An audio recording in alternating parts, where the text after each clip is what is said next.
ಸರಿಯಪ್ಪ. ಆ ನೆಲೆಯಲ್ಲೇ ನೀನು ಕೈಗೊಂಡೆ ಅಂತ ಆದ್ರೆ ಬಿಡಿಸಿಕೊಳ್ಳುವ ಸಾಮರ್ಥ್ಯ ನಮ್ಮಲ್ಲೂ ಇದೆ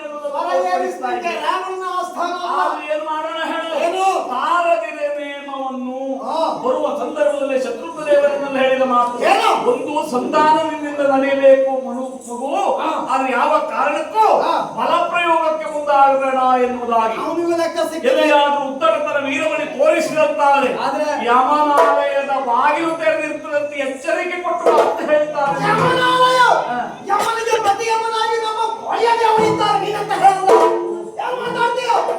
ಪರಮೇಶ್ವರ ಇದ್ದಾನೆ. ಇಲ್ಲಿ ಎಷ್ಟು ಕಾಲ ಉಳಿತೀಯೋ ಮಾತಾಡಿ ಜೀವ ಮಾತಾಡ್ಕೊಳ್ತಾರೆ. ನೀವು ಹೋದಲ್ ಕೂಡ ಇದೇ ರೀತಿ ಮಾತಾಡಕ್ಕೆ ಅವರು ತೆಗೆದಿರಬಹುದು. ನಮ್ಮ ಸ್ವಭಾವವೇ ಹಾಗೆ, ಸ್ವಭಾವವೇ ಹಾಗೆ. ಅರಿವು ನೀರನ್ನು ಅಡ್ಡ ಕಟ್ಟಿದ್ದೇವೆ, ನಿಮ್ಮ ಅರಿವನ್ನು ಬಂಧಿಸಿದ್ದೇವೆ. ನೋಡೋಣ ಯೋಚನೆ ಮಾಡು. ಯಾವುದು ದೇವರು ದೇವರು ಎನ್ನುವುದಾಗಿ ಪೂಜೆ ಮಾಡಿದ ಪರಮೇಶ್ವರನು ಲಂಕೆಗೆ ಬಂದಿದ್ದ. ಅವನನ್ನ ಆರಾಧಿಸೇ ಮುಂದೆ ಹೋದವರು. ಅವನ ಅಂಶ ಸಂಪೂರ್ಣನಾಗಿ ಹುಟ್ಟಿದವನ. ನಿನಗೊಬ್ಬನೇ ಪರಮೇಶ್ವರ ಅಲ್ಲ. ನಿನ್ನ ಕತೆ ಹೇಳಿಕೊಂಡು ಬೆಳಗ್ಗೆ ಆಗ್ತದೆ ಹೇಳಬಲ್ಲ.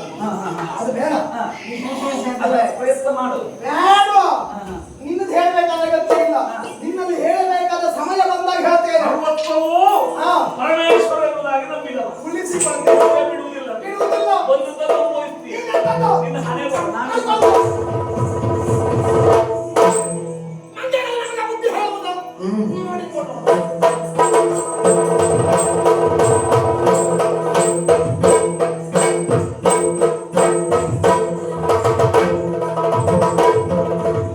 ಸಂಧಾನಕ್ಕೆಂದು ಕಳುಹಿಸಿದಂತ ಹನುಮಂತನ ಸಂಧಾನ ಎಂಬುದು ವಿಫಲವಾಗಿದೆಯಲ್ಲ.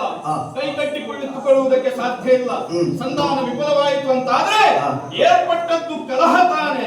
ಹಾಗಾದ್ರೆ ಯುದ್ಧದಿಂದಲೇ ಅಂತ್ಯ ಆಗಬೇಕು ಅಂತ ಬಯಸಿದ್ದಾನೆ. ಆಗುವ ಕಾಲಕ್ಕೆ ದೀಪ ಬಹಳ ಪ್ರಕಾಶಿಸುತ್ತದೆಯಂತೆ. ಹಾಗಾದ್ರೆ ಮತ್ತರಿಯಬೇಕು ಅಂತಾದ್ರೆ ರಾಮ ಸೇನೆಯಲ್ಲಿ ಕಿಂಕರರಿಗೆ ಏನು ಕೊರತೆ ಉಂಟಾ? ಯಾರಲ್ಲಿ ಪುಷ್ಕರ